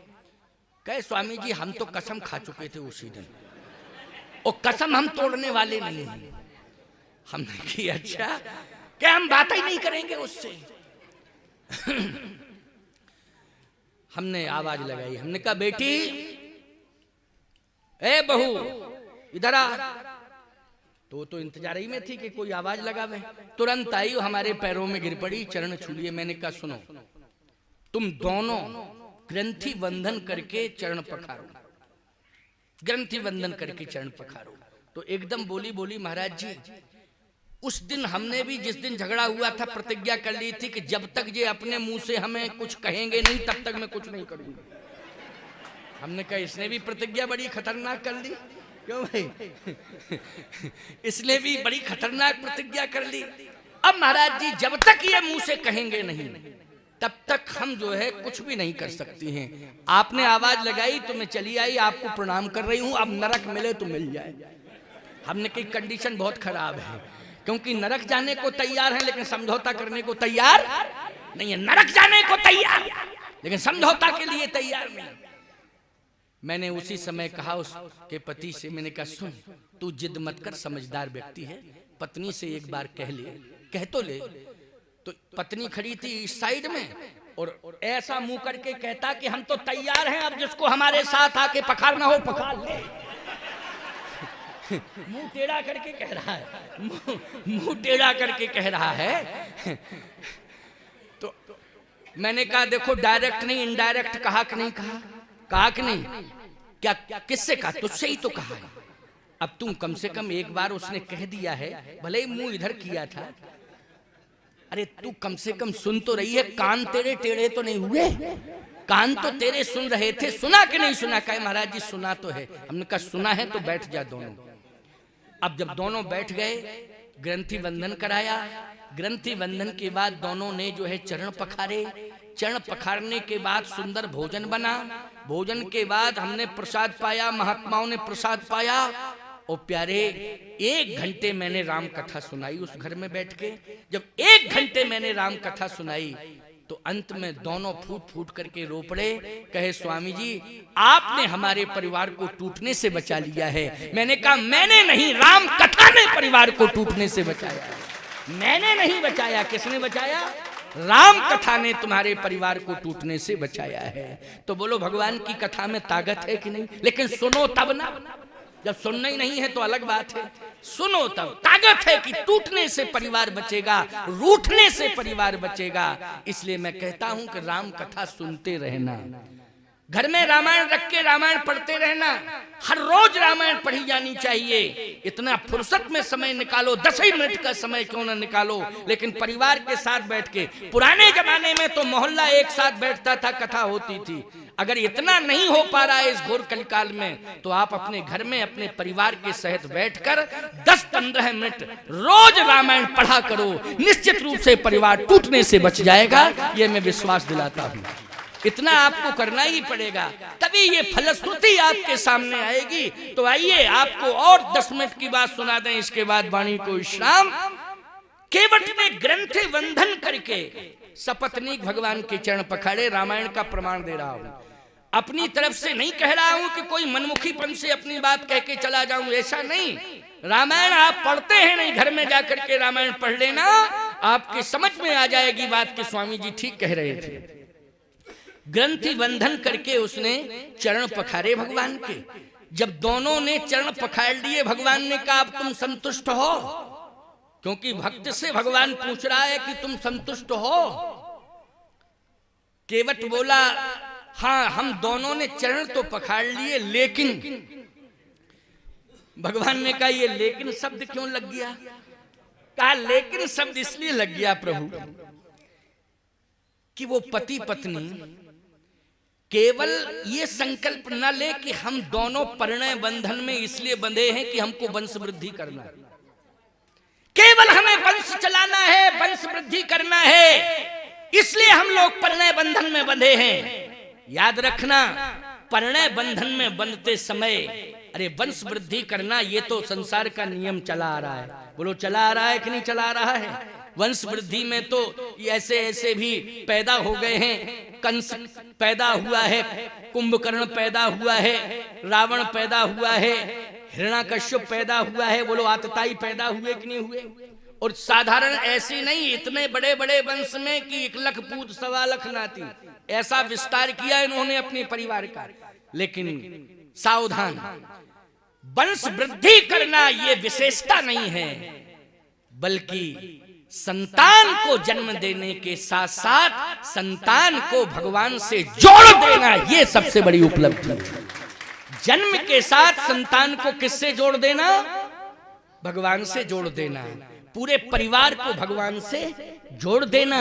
और प्यारे, अगर उदारता आ जाए केवट कैसी, तो पूरे गांव को भगवान से जोड़ देना। यही हुआ है रामायण में, पूरे गांव को उसने भगवान से जोड़ा है। ये विशेषता है कि नहीं? केवट कहता है प्रभु मैं अपने बच्चों को आपके चरणों से जोड़ना चाहता हूं।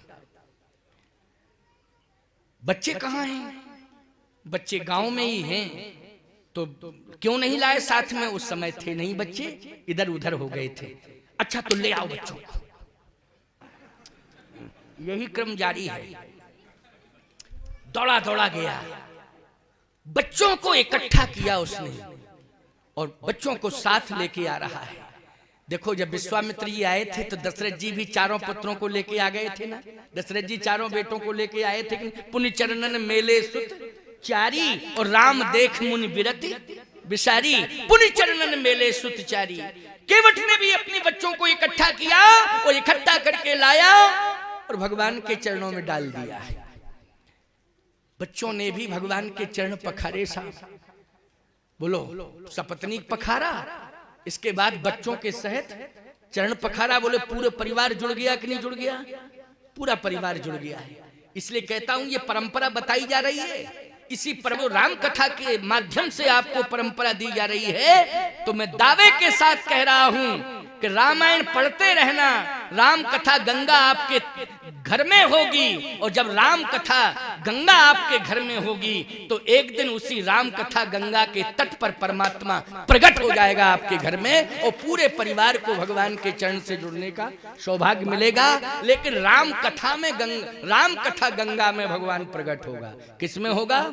राम कथा रामायण में भगवान प्रकट होगा। प्यारे, कलयुग में साक्षात भगवान का विग्रह है श्री रामायण।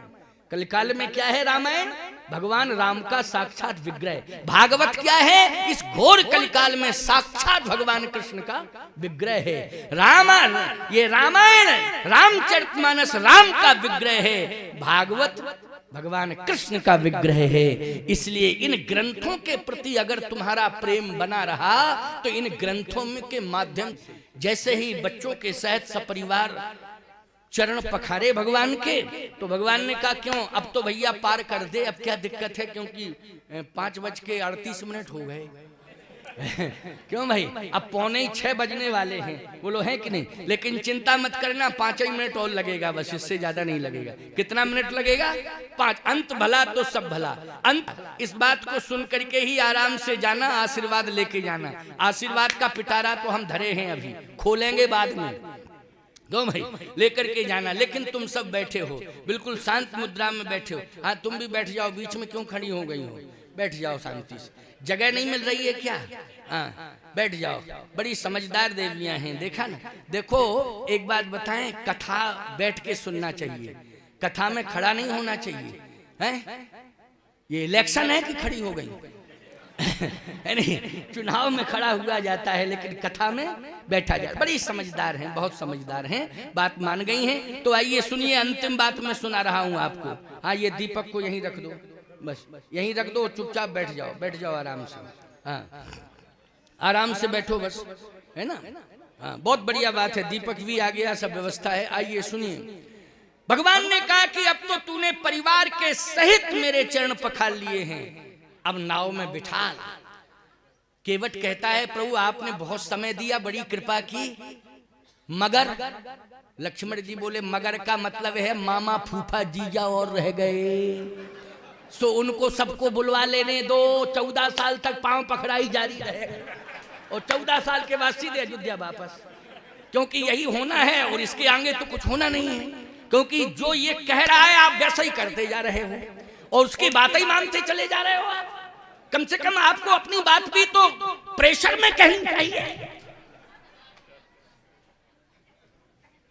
भगवान बोले लक्ष्मण ये जनकपुर नहीं है कि तुम परशुराम जी के सामने आ गए थे, ये गंगा का घाट है, इसलिए चुपचाप रहो चुपचाप रहो। ये जो कह रहा है हमें सुनने दो इसकी बात, और जो ये कहेगा हमें इसकी बात माननी ही है। जैसा कहेगा वैसा मैं मानूं।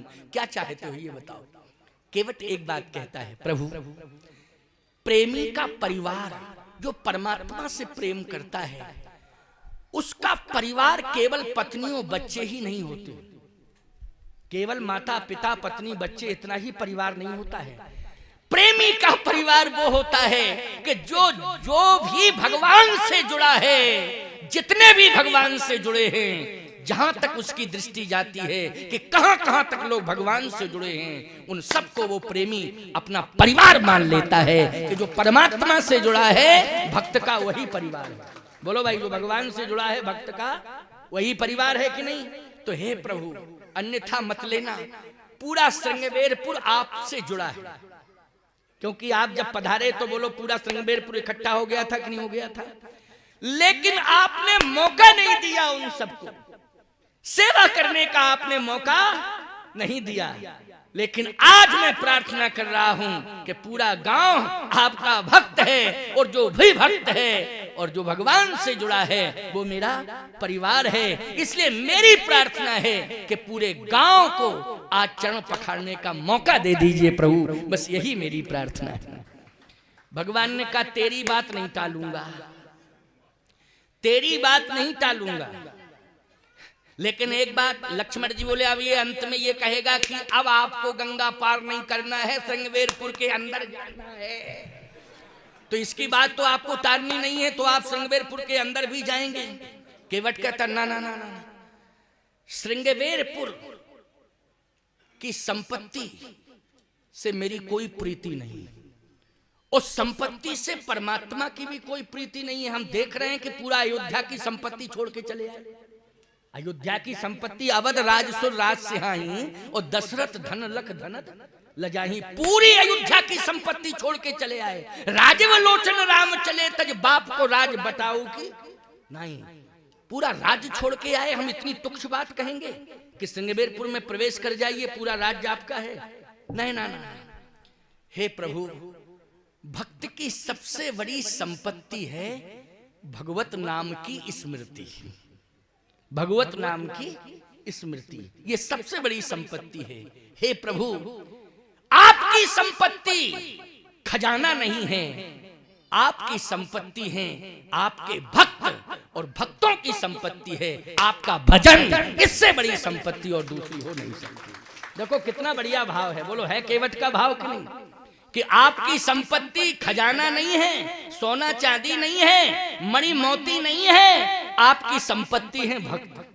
बोलो भगवान की संपत्ति भक्त है कि नहीं? इस बात को मान रहे हो कि नहीं मान रहे हो? और भक्त की संपत्ति है भगवान का भजन। भक्त की संपत्ति क्या है? भगवान का भजन। इसलिए हम ये थोड़ी कहेंगे कि आप प्रवेश कर जाएं श्रृंगवेरपुर में, वहां का खजाना आपके चरणों में समर्पित है। ना ना, ये तुच्छ बात हम नहीं कहेंगे। बस प्रभु आप कृपा करके जो भी आपके चरणों से जुड़ा है उसको चरणों तक आपका मिल जाए, बस मेरी यही कामना है और कोई कामना नहीं। भगवान ने कहा तो सबको बुला लो, बुला लो सबको। पूरा गांव इकट्ठा कर दिया केवट ने श्रृंगवेरपुर। और गोस्वामी जी कहते हैं पद पखार जलपान कर आप सहित परिवार। तो बोलो परिवार में पूरे गांव को अपना परिवार मानता है कि नहीं मानता है? पद पखार जलपान कर आप सहित परिवार। भगवान ने कहा अब तो पूरे गांव ने चरण पखार लिए, अब कहे प्रभु नाव में बैठो, विराजो। और जैसे ही भगवान बैठने की कोशिश की तो कहता है 1 मिनट रुको रुको रुको रुको। भगवान ने कहा अब कौन रह गया? बोले पुरखे और रह गए, पुरखे। लक्ष्मण जी बोले एक बात समझ में नहीं आ रही भैया, हमको भी तो थोड़ा समझा दो। हाँ क्या क्या नहीं आ रहा समझ में?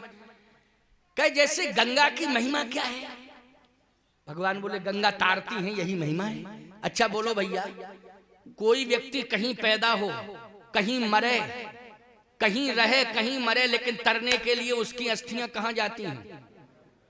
प्रयागराज ले जाते हो कि नहीं? तुम्हारे क्षेत्र में तो सब प्रयाग ही जाते हैं, जाते कि नहीं? भाव ये है कि कहीं भी पैदा हुआ हो कोई, कहीं भी रहा हो और कहीं भी मरा हो, लेकिन तरने के लिए उसे गंगा जी भेजा जाता है। लक्ष्मण जी बोले लेकिन इसके पुरखे यहीं पैदा हुए, यहीं रहे, यहीं मरे और फिर भी नहीं तरे। गंगा के किनारे रहे, पैदा हुए और फिर मरे भी यहीं और तरे नहीं। ये बात मेरी समझ में नहीं आ रही है। बात भी सही है कि नहीं? क्यों भैया? श्रृंगवेरपुर गंगा जी के तट पर है और पुरखे नाव चलाते रहे तो जिंदगी भर तो गंगा के किनारे न रहे, लेकिन ये बताया ये इसके पुरखे मरे यहाँ नहीं है कि क्या, कहाँ मरे? और फिर जहां भी मरे थे तो तरने के लिए गंगा जी में अस्थियां नहीं आई। भगवान बोले हमारी समझ में नहीं आ रही बात। केवट बोला हम समझा रहे हैं, आप नहीं समझा पाओगे इनको, मैं समझाता। अब सुनो मेरी बात, सुन लो, समझ लो, तुम लोग भी समझ लो। बहुत अच्छी बात कही उसने, बड़ी प्यारी बात कही, बहुत महत्वपूर्ण बात कही। केवट ने कहा सुनिए, गंगा के किनारे ही मेरे पुरखे जन्मे और यहीं रहे, नाव चलाई उन्होंने, और फिर बोले यहीं नाव चलाते चलाते मरे, तो तरे क्यों नहीं? केवट ने कहा सुनो, बात सुन लो, बहुत महत्वपूर्ण बात है। राजा सगर के 60,000 बेटे, बोलो कितने? 60,000। लेकिन 60,000 बेटे क्या तरे थे? नहीं तरे थे। लेकिन कब तरे? जब भागीरथ ने तपस्या करके गंगा को धरती पर उतार दिया। ये पुरखे आप ही के थे कि नहीं थे? भगवान बोले हाँ मेरे ही थे। ये भगीरथ किसके थे? बोले हमारे पुरखे थे। और गंगा कहां से निकली थी? का एक कल्प में हमारे चरणों से निकली थी। तो जब आपके चरणों से गंगा निकली और आप ही के पुरखों को नहीं तार पाई, क्यों भाई? क्या है बताओ? आपके चरणों से निकली और आप ही के पुरखे नहीं तरे, इसके लिए भगीरथ को प्रयास करना पड़ा। और जब भगीरथ जी को प्रयास करना पड़ा तब तपस्या के बल पर गंगा को उतारा और फिर ले गए वो कहां? गंगा सागर। और वहां जाके कपिल मुनि के आश्रम में, बोलो भैया, सब पुरखों का उद्धार करा दिया कि नहीं करा दिया? ऐसे ही राजा सगर कब हुए थे और कब भगीरथ इसके बीच में अटके रहे पुरखे आपके, वो नहीं तरे। ऐसे ही हमारे पुरखे, हमारे पुरखे, क्योंकि सब में पुरखा तारने की क्षमता नहीं होती है। समझ लो इस बात को, सब में पुरखा तारने की क्षमता नहीं होती है? जियत बाप सम दंगम दंगा, मरे बाप पहुंचावे गंगा। क्या बात है साहब, बोलो भाई। बाप जिंदा है तो खूब गालियां बक रहे हो, खूब खरी खोटी सुना रहे हो, और मरने के बाद उनकी हड्डियां गंगा जी में ले जा रहे हो कि तर जाएंगे, हैं? खबरदार, इन हाथों से अच्छा काम करो, अपने हाथों से भजन करो, अपने हाथों से दान करो, अपने हाथों से सत्कर्म करो। मैं कहता हूं, भले ही तुम्हारे बच्चे तुम्हें गंगा जी ना ले जाएं, तुम्हारी अस्थियां ना ले जाएं, लेकिन एक दिन परमात्मा तुम्हारी अस्थियों को स्वीकार कर लेगा और तुम्हें मुक्ति प्रदान कर देगा, भले ही गंगा में कोई ना ले जावे। लेकिन प्यारे, प्रयास करना पड़ेगा। केवट कहता है, ये मेरा भागीरथी प्रयास, ये जो चरण धो रहा हूं पुरखों के नाम पर, ये मेरा क्या है? भागीरथी प्रयास है। और इस भागीरथी प्रयास से ही हमारे पुरखे तरेंगे। तो कैसे तारोगे? कहा, देखो पुरखों के नाम पर चरण धोता हूं, और जैसे पुरखों के नाम पर चरण धोया, आहा, तो जो चरणोदक पुरखों के नाम का आया, उसी चरणोदक से तर्पण करने लगा गंगा के किनारे। और जैसे ही चरणोदक से केवट ने अपने पुरखों का तर्पण किया, उसी समय उस तर्पण को पुरखों ने स्वीकार कर लिया और उन्हें मोक्ष मिल गया। प्यारे, पितर पार करी प्रवह पुनि मुदित गए उलय पार। पुरखों का भी उद्धार कर दिया। बोलो किया कि नहीं किया? अब पुरखों का उद्धार, लोग 5:50 हो गए, अब सुनते ही रहोगे, लगातार सुनते ही जा रहे हो। अब एक अंतिम बात और सुन लो, एक अंतिम बात और सुन लो, अंतिम बात रह गई है बस। इसके बाद गोस्वामी जी कहते हैं, पितर पारी करी प्रवहि पुनि मुदित गयऊल पार। कहा, प्रभु बैठ जाइए, किशोरी जी को बिठाला, स्वयं प्रभु बैठे, लक्ष्मण जी से कहा बैठो। और जिस समय केवट ने हाथ में पतवार ली, हाथ में पतवार, अब आप सुन लीजिए मेरी बात को, गोहराज निषाद भी था साथ में, उतर ठाणवै सुरसर नेता सिय राम गोह लखन समेता, केवट उतर दंडवत कीना, प्रभु सकुचे यही कछु नहीं दीना। जैसे ही पतवार हाथ में आई, नाव चल रही है, पतवार चला रहा है, और जैसे ही बीच मझधार में नाव पहुंची, उसी समय उसने पतवार छोड़ दी पतवार। अब नाव बिना पतवार के हिलने लगी, और आगे थी भमर, उसमें भमर में जाके फंस गई और घूमने लगी।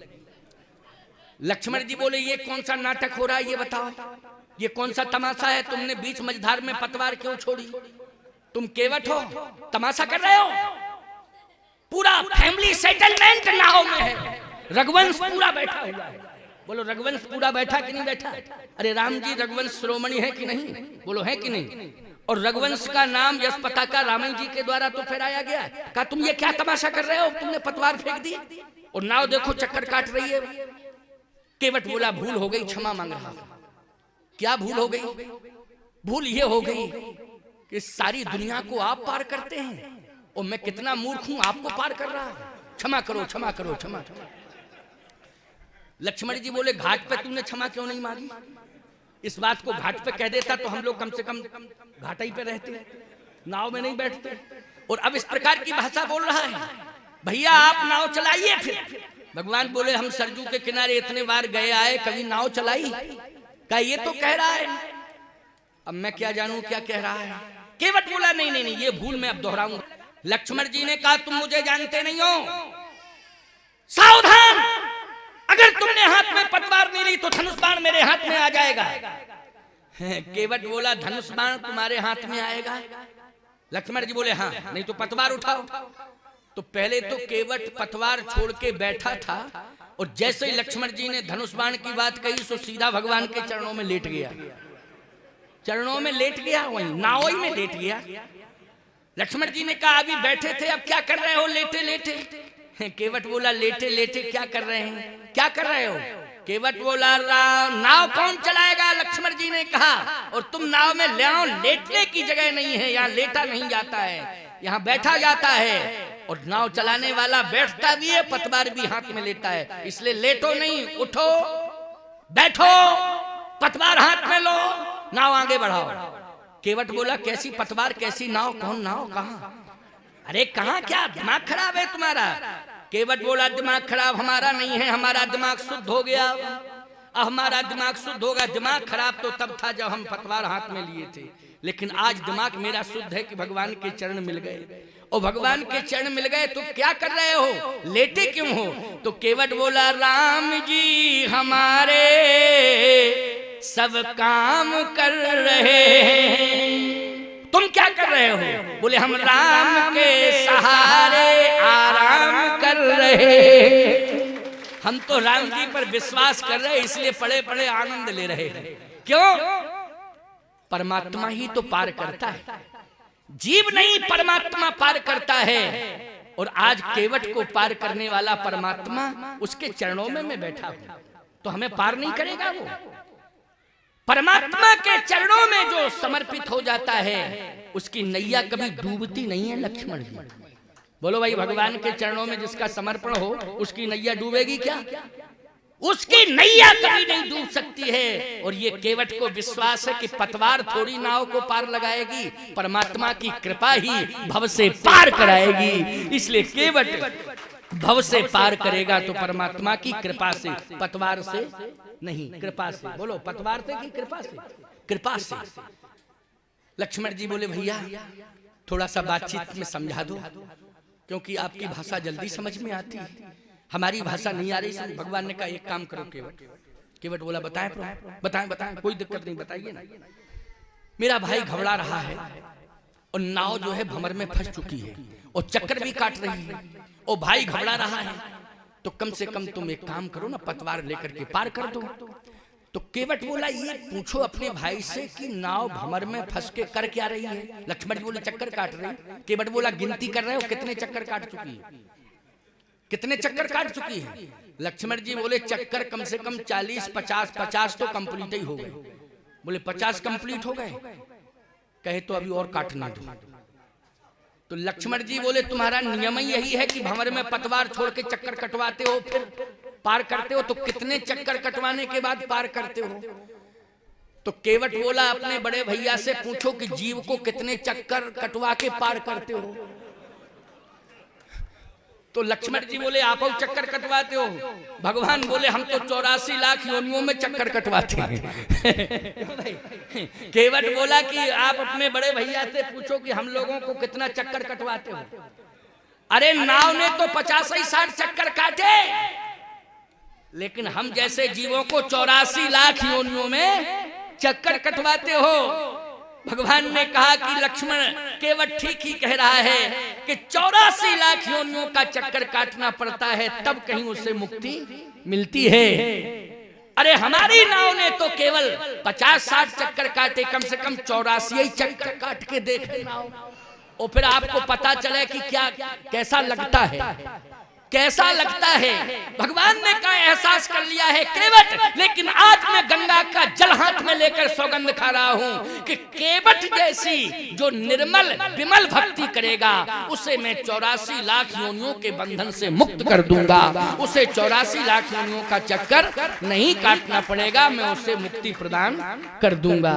बस जैसे ही केवट ने ये शब्द सुना, बोलो तुम जैसे भक्तों के लिए आधार बन गया कि नहीं बन गया? ये तुम जैसे भक्तों के लिए आधार बन गया। गोस्वामी जी कहते उत्तर ठाड़ी भय सुर सरिता ओ सिया राम वही लखन समेता, केवट उतर दंडवत कीना प्रभु सकुचे यही कछ नहीं दीना, केवट उतर दंडवत कीना सिया यही की जहान निहारी, मन मुदित उतारी कहु कृपाल ले उतराई, केवट चरण गहु अकुलाई, बहुत काल हम कीन मजूरी, आज दीन विधि बन भल पूरी, अब कछु नाथ न चाहिए मोरे ओ दीन दयाल अनुग्रही तोरे। मुझे कुछ नहीं चाहिए प्रभु, कुछ नहीं चाहिए। अरे ये मणि बड़ी कीमती लगी है मुद्री में, इस मणि को लो ये मणि साधारण नहीं है, ये मनोकामना पूर्ण करने वाली मुद्री है। इसमें जो मणि लगी है वो मनोकामनाओं को पूरे, जैसे कामतानाथ जी की परिक्रमा करने जाते हो, गिरिराज जी की परिक्रमा करने जाते हो, बोलो दोनों ही मनोकामना को पूरा करते हैं कि नहीं? बोलो करते हैं कि नहीं करते? पर्वत तो हजारों हैं, पर्वत लाखों हैं, बोलो हैं कि नहीं? लेकिन दो पर्वत ऐसे हैं, एक कामदगिरि, एक गिरिराज जी, जहां परिक्रमा की आपने, वो पर्वत राज आपकी मनोकामना पूरी कर देते हैं, जो भी मनोकामना लेके जाता है। भगवान राम ने कहा केवट, ये जो मुद्री है, इसमें जो मणि है, ये मनोकामनाओं को पूरी करने वाली है।